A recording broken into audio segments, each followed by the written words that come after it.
Assalamualaikum warahmatullahi wabarakatuh. Selamat pagi, siang, sore, atau malam. Perkenalkan kami dari kelompok 3, mata kuliah Psikologi Konsumen dan Pemasaran hari Jumat jam 12 dengan dosen pengampu Bu Fadalah. Kami dari Fakultas Psikologi Universitas Negeri Jakarta. Tanggal pembuatan video adalah hari Sabtu, tanggal 21 Juni 2025. Hari ini kami ingin mempresentasikan hasil laporan ujian akhir semester kami dengan judul Pengaruh Kontrol Diri Terhadap Perilaku Pembelian Impulsif pada Generasi Z Pengguna Aplikasi Shopee saat promo tanggal kembar di wilayah Jabodetabek. Sebelumnya, izinkan untuk memperkenalkan diri. Kami dari kelompok 3 dengan anggota Frederica Elizabeth Maitimu, Hilham Firdaus, saya sendiri Nasrul Banaksa Sabira, dan Sabrina Salsabila. Kita masuk ke bab yang pertama. Di bab pertama itu, yang pertama adalah latar belakang.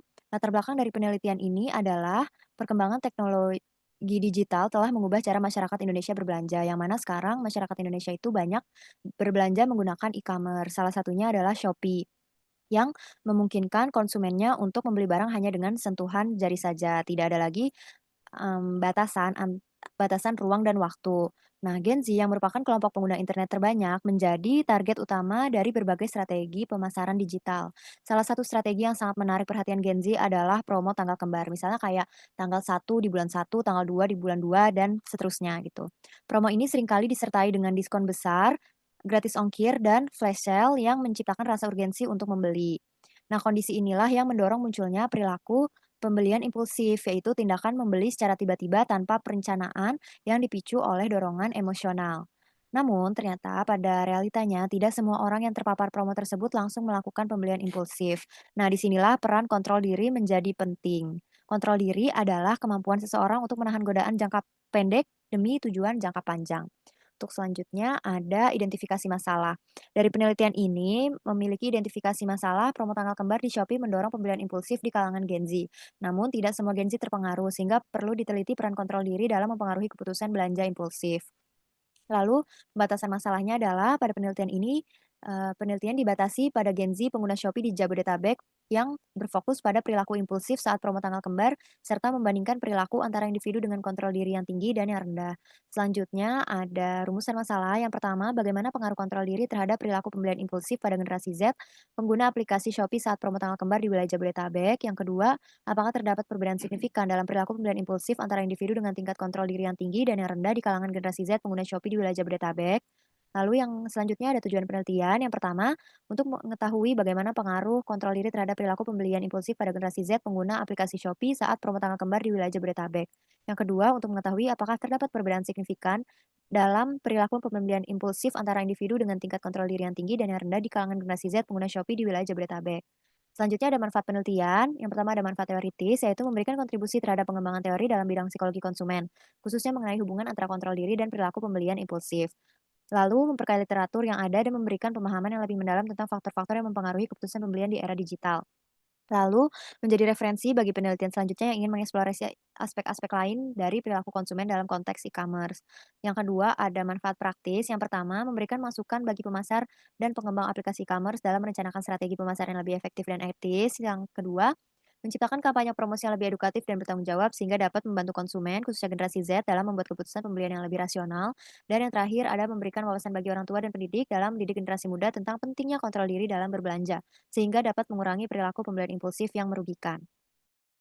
Baik, di sini selanjutnya ada kontrol diri, di mana kontrol diri adalah kemampuan individu dalam mengatur emosi dan perilaku, terutama dalam mengambil keputusan. Kalau menurut Hidayat Afian, kontrol diri itu terdiri dari tiga komponen, yaitu ada standar, monitoring, dan kapasitas keperluannya. Individu dengan kontrol yang rendah cenderung bertindak impulsif dan sulit membuat keputusan yang rasional. Hasil konsumen atau seorang individu tidak dapat berpikir logis untuk menjaga kestabilan finansialnya. Lalu di sini ada aspek-aspek kontrol diri. Menurut Alvira, itu ada behavior control, ada cognitive control, sama decisional control. Kalau behavior control itu adalah dia lebih mengacu kepada individu dalam mengatur pelaksanaan dan modifikasi stimulus dari lingkungannya. Dan individu dengan kontrol diri yang baik dapat mengarahkan perilaku sendiri dan mengantisipasi stimulus yang tidak dapat diingat secara adaptif. Kalau cognitive control, dia mengolah informasi yang tidak diinginkan melalui interpretasi dan penilaian. Dengan menafsirkan sebuah peristiwa secara positif, individu dapat mengurangi tekanan psikologis dan menjaga keseimbangan emosinya dia. Lalu ada decisional control yang dimana juga dapat kemampuan dalam memilih tindakan berdasarkan pertimbangan yang rasional. Individu mampu mengantisipasi dan menafsirkan dampak dan keputusan yang diambil sehingga terhindar dari tindakan yang impulsif. Lalu di sini ada perilaku impulsif, yang dimana perilaku impulsif itu sendiri ada terjadi saat seseorang membeli barang secara spontan karena dorongan emosional dia, bisa juga karena tanpa perencanaan atau pertimbangan yang tanpa pertimbangan rasional. Kalau menurut Mowen Minor, pembelian impulsif itu dilakukan adanya tanpa niat sebelumnya dan sering terjadi secara tidak sadar di lingkungan belanja. Lalu kalau menurut Astuti Amanda juga menyatakan bahwa perilaku ini sebagai tindakan yang menandakan tidak disadari oleh pada niat awalnya juga. Nah, dampaknya ini adalah menjadi dampaknya sebuah negatif hasil jadinya pemborosan karena si individu cenderung membeli barang yang tidak dapat dibutuhkan sehingga dapat mempengaruhi kondisi finansialnya dan emosionalnya. Lalu di sini ada aspek-aspek pembelian impulsif. Bisa dilihat di sini ada terdiri dari terdiri dari empat, yaitu ada lingkungan pemasaran tampilan dan penawaran produk, faktor eksternal seperti social influence, terus ada faktor internalnya itu seperti mood, identitas diri, dan pengalaman pendidikan, dan faktor situasional, kesediaan waktu, dan uang. Kalau faktor internal sendiri, selain mood identitas sendiri, terjadinya pada jenis kelamin. Kalau menurut penelitian bahwa lebih berdampak pembelian impulsif itu lebih banyaknya ke perempuan, tapi eh, tidak kemungkinan juga kalau laki-laki akan mengakibatkan atau bisa melakukan juga pemilihan impulsif. Tapi memang lebih kebanyakan lebih teoritis itu perempuan dibanding laki-laki. Lalu di sini ada dimensif pembelian impulsif yang dimana kalau ada dua, ada kognitif dan afektif. Kalau kognitif ini adalah menggambarkan kekurangan perencanaan dan pertimbangan sebelumnya membeli. Individu cenderung mengabaikan manfaat produk yang bertindak tanpa berpikir rasional. Kalau afektif ini berkaitan dengan emosinya, seperti dia menjadi senang dan antusias saat melihat produknya. Tapi di sini juga keputusan pembeliannya itu didorong oleh emosional secara spontan. Lalu kalau kakak berpikirnya di sini kontrol diri yang lalu akan mengakibatkan perilaku pembelian impulsif pada tanggal kembar. Nah, kontrol diri juga kemampuan individu dalam mengendalikan sebuah dorongan dan emosi, terutama saat menghadapi stimulus seperti promo tanggal kembar di sebuah aplikasi Shopee. Generasi muda atau generasi Gen Z pada saat ini yang memiliki kontrol yang tinggi cenderung mampu menahan keinginan sesaat dan mempertimbangkan keputusan membeli secara rasional. Tapi sebaliknya, individu dengan kontrol diri yang rendah lebih mudah terpengaruhi oleh promosi dan cenderung melakukan pembelian secara impulsif tanpa perencanaan. Lalu ada hipotesis, tim hipotesis ini terjadi HA karena dapat pengaruh yang signifikan antara kontrol diri terhadap perilaku pemilihan impulsif pada generasi Gen Z terhadap pengguna aplikasi pada saat promo tanggal kembar.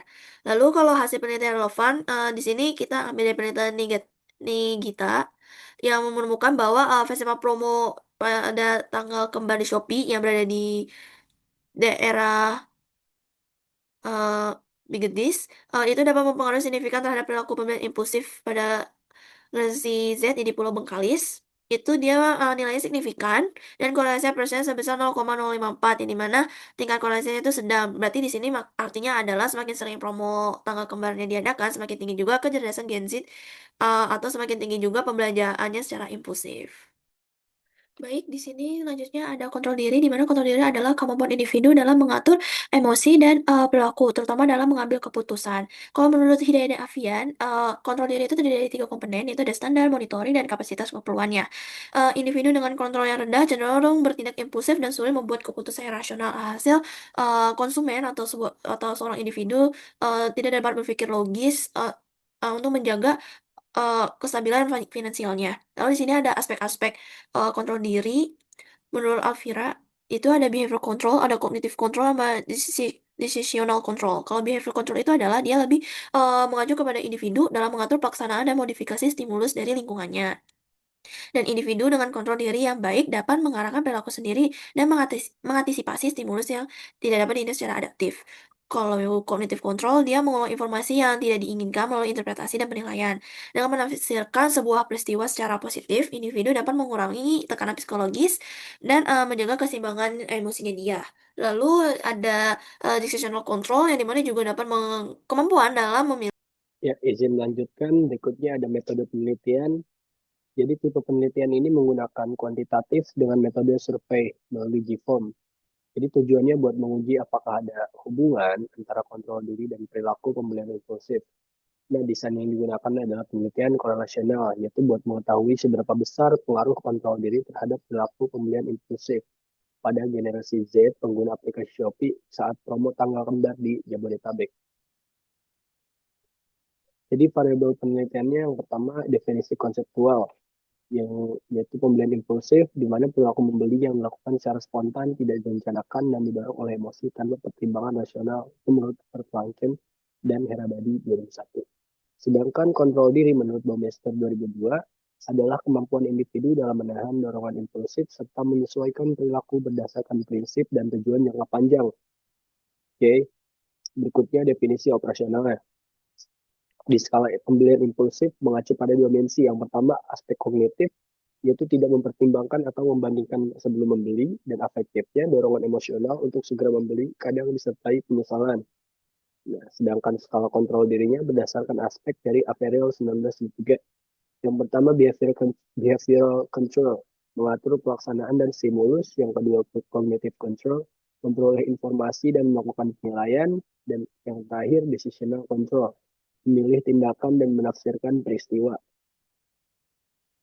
Oke, subjek penelitiannya yaitu populasinya Gen Z, berdomisili di wilayah Jabodetabek dan pernah melakukan pembelian di Shopee saat promo tanggal kembar 22 atau 11 dan lain-lain. Dan teknik samplingnya purposive sampling dengan kriteria sesuai dengan tujuan penelitiannya. Dan jumlah sampelnya ada 71 responden, cuma jadi 69 responden yang valid karena duanya outlier. Oke, teknik pengumpulan data dan analisis data. Dilakukan melalui Google Form dengan penyebaran online, WhatsApp, Instagram, Line, sebagainya. Dan kuesionernya itu ada apa aja sih? Jadi yang pertama ada income consent, ada data demografisnya, ada skala kontrol diri yaitu 14 item, dan skala pembelian impulsifnya 9 item. Dan pengisiannya dilakukan selama 9 sampai 12 minggu. Itu penyebaran di tanggal sekian. Dan analisis datanya menggunakan SPSS. Tahapan analisisnya apa aja sih? Uji normalitas, uji linearitas, korelasi person, regresi linear sederhana, uji reliabilitas. Oke, segitu aja. Silakan dilanjut. Oke, subjek penelitiannya yaitu populasinya Gen Z, berdomisili di wilayah Jabodetabek dan pernah melakukan pembelian di Shopee saat promo tanggal kembar 22 atau 11 dan lain-lain. Dan teknik samplingnya purposive sampling dengan kriteria sesuai dengan tujuan penelitiannya. Dan jumlah sampelnya ada 71 responden, cuma jadi 69 responden yang valid karena duanya outlier. Oke, teknik pengumpulan data dan analisis data. Dilakukan melalui Google Form dengan penyebaran online, WhatsApp, Instagram, Line.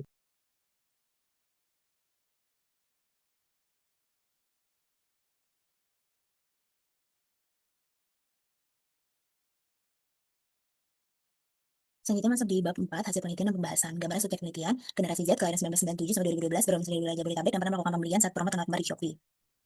Next. Di sini ada gambaran nomor responden berdasarkan jenis kelamin, usia, dan domisili dengan total partisipan 69 orang.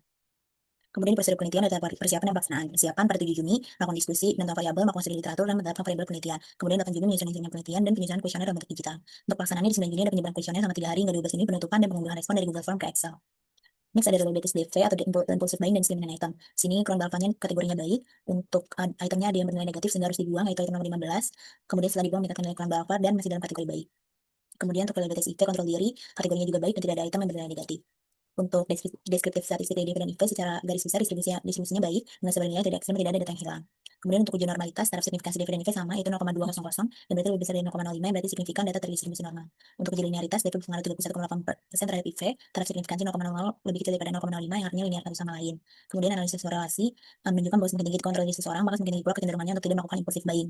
R 0,54 dan signifikansi 0,00 kurang dari 0,01. Kemudian analisis simple linear regression ini menunjukkan R 0,54 artinya ada pengaruh antara kontrol diri dan impulsif buying. Jika positif cukup kuat. Nilai koefisien determinasi R sebesar 0,318 menunjukkan bahwa sekitar 31,8% variasi dalam impulsif buying dapat dijelaskan oleh kontrol diri. Kemudian nilai F 31,276 dan nilai signifikansi 0,00 yang berarti P lebih kecil daripada 0,05, maka melalui regresi sederhana ini signifikan. Artinya variabel kontrol diri secara statistik berpengaruh terhadap impulsif buying.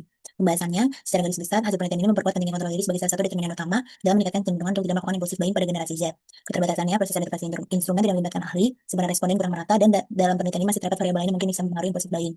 Kesimpulannya, terdapat hubungan positif yang signifikan antara kontrol diri dengan perilaku pembelian impulsif. Yang mana semakin tinggi kontrol diri yang dimiliki seseorang, maka semakin tinggi pula kecenderungan untuk tidak melakukan pembelian impulsif. Sarannya bagi pengguna e-commerce untuk menetapkan strategi cerdas demi pengelolaan belanja yang lebih bijak. Untuk penelitian berikutnya, cakupan sampel diperluas, mempertimbangkan variabel lain dan menggunakan business methods. Sekian presentasi dari kami, terima kasih.